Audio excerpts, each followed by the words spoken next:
Bonjour à tous, j'espère que vous allez bien. Voyez, à travers le monde, à travers la planète même, les Noirs sont de plus en plus menacés partout. Même au sein du continent, ils sont menacés. Les Noirs sont menacés partout, ils sont détestés partout, dans quasiment tous les pays au monde, ils sont détestés. C'est normal parce que le respect, ça se mérite. Quand tu ne prouves pas que tu es quelqu'un de responsable, c'est normal qu'on ne puisse pas te respecter. Vous voyez, parce que les Noirs, c'est la seule race qui n'a pas de rancœur. C'est la seule race qui n'a pas intégré dans sa tête l'idée de la vengeance. Les Noirs ne connaissent pas ça. Parce que quand vous arrivez en Afrique du Sud, c'est toujours les Blancs qui contrôlent l'économie. Et pourtant, les Noirs, ils ont le pouvoir. Si c'était les Blancs qui étaient dans cette situation-là, je vous ai dit, ils allaient arroser les Noirs le même jour. Ils allaient mettre les mécanismes pour finir avec les Noirs. Mais les Noirs, ils n'ont pas ça. Ce n'est pas dans leur ADN. Tous les Arabes qui chassent les Blancs, je vous rappelle qu'il y a plein de Libanais, Marocains, tous ils sont ici pour le business en Afrique. Ils ne sont pas inquiétés. Mais les Noirs, ils sont méprisés, malmenés, maltraités chez eux. Les Noirs ne se vengent pas. Les Blancs qui nous colonisent depuis, ils nous font souffrir tous les jours. Même chez nous en Afrique, ils nous font souffrir. Les Noirs ne se vengent pas. Le Noir, c'est la seule race au monde qui ne connaît pas la vengeance. Je me suis demandé pourquoi. Est-ce que c'est un problème de mentalité? Non, parce que dans la vie, quand tu te sens toujours inférieur, tu as du mal à prendre des initiatives sur un certain nombre de choses. Regarde, le monde est en train de s'organiser. Le monde est en train de s'organiser. Je vais vous prendre un exemple simple. Quand vous allez en Afrique du Sud, Julius Malema, l'opposant sud-africain qui remplit les stades avec le rouge. Je vous dis, si ce monsieur arrive au pouvoir et qu'il impose de récupérer le pouvoir économique d'Afrique du Sud détenu aujourd'hui par les colons, je vous avoue, si ce n'est pas lui qui s'est déstabilisé, c'est tout le pays qui va être déstabilisé. Parce que l'Afrique du Sud, là, économiquement, c'est sur la main des colons. C'est juste la politique qu'ils ont libérée pour éviter les problèmes. C'est d'ailleurs pour ces raisons quand Muammar Kadhafi, quand ils avaient décidé d'arracher les réserves aux Blancs, Muammar Kadhafi avait décidé de venir en aide. Vous avez vu ce qui s'est passé? Les Occidentaux, là, ils ont coupé. Les liens de commerce avec l'Afrique du Sud étaient coupés. Donc, l'Afrique du Sud pouvait produire, mais il ne pouvait pas vendre, il n'y en avait plus de clients. Puisque le marché africain n'étant pas organisé, il ne pouvait vendre à personne. C'est parti où ça n'a pas prospéré, ça a échoué. Parce que nous-mêmes, entre nous, on ne peut pas s'organiser, on ne peut pas vendre entre nous. Donc, c'est impossible de vivre sans l'Occident. Vous voyez, jusqu'à quel niveau nous sommes des gamins? Imaginez-vous que juste en 2021, tous les jours, nos soi-disant chefs d'État se retrouvent tous les jours et je ne sais pas quel genre de sujet ils abordent dans leur soi-disant association de l'Union africaine.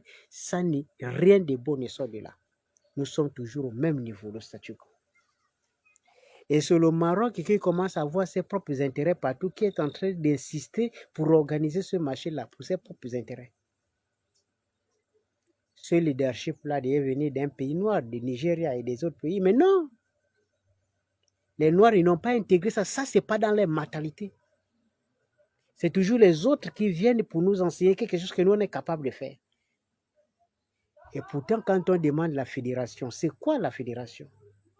Ça ne veut pas dire que l'identité va disparaître. Ça ne veut pas dire qu'en tant que Gabonais, vous n'allez plus exister. Ça veut simplement dire qu'on essaye de déployer une partie d'énergie pour intégrer une association d'énergie pour devenir puissant. Parce que le combat de demain, c'est le nucléaire.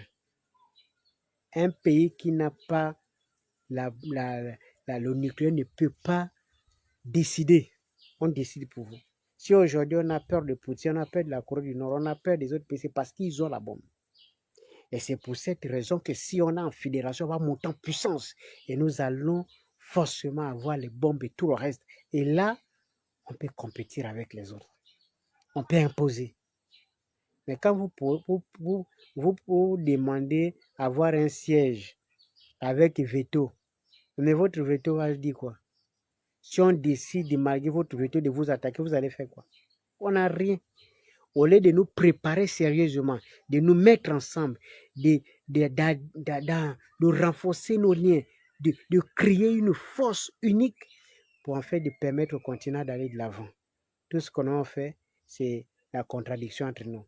Oh, le Mali ne sont pas prêts. Oh, il ne fallait pas engager comme ça. Oh, il fallait entendre, les conditions ne sont pas réunies. C'est toujours le même discours. Depuis 1960, on tient le même discours, juste aujourd'hui.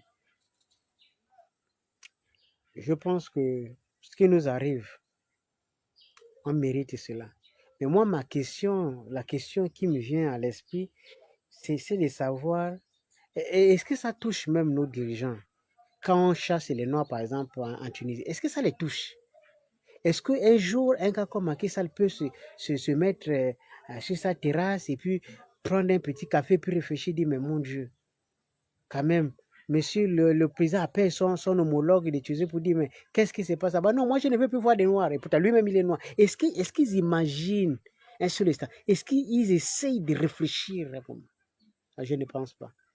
Je ne pense pas que ça les embête. Peut-être qu'ils se disent, bon, écoute, ceux qui sont là-bas ne sont pas mes enfants. Moi, mes enfants, moi, ils sont en Europe, ils sont en Belgique, ils sont aux États-Unis. Bon, c'est une histoire des enfants des pauvres qui partent là-bas pour chercher à aller traverser, pour aller immigrer. Donc, ce n'est pas mon problème.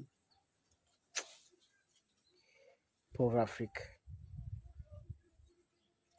Quelle misère, quelle souffrance. Comment faire pour sortir de là, Seigneur? Que faire?